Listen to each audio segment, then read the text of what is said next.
के बारात में दूल्हा के साथ में, सखी के बारात में दूल्हा के साथ में आइल बा एगो लइका पसंद बाटे कि शादी ओकरे से करे के मन बाटे, शादी ओकरे से करे के मन बाटे, शादी ओकरे से करे के मन बाटे, शादी ओकरे से करे के मन बाटे, शादी ओकरे से करे के मन बाटे। मुझे बात समझ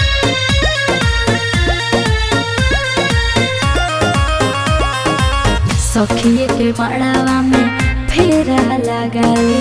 बाबूजी के पैसा का हम बचा ले, सखिए के मड़ावा में फेरा लगाले, बाबूजी के पैसा का हम बचा ले। सज के सवर के आइल बाटे हमरा पसखी लो भइल बाटे, तन दोहरे जो के नाही अड़चन बाटे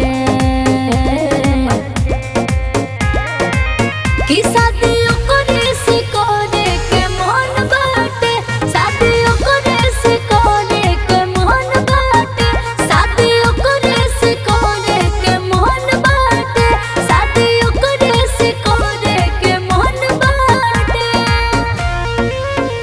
शादी ओकरे से करे के मन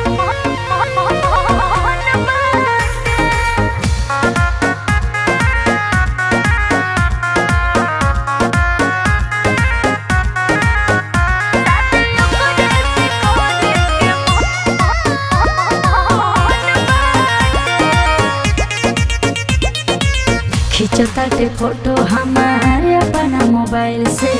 फिदा हम बाने जुल्फी के स्टाइल से,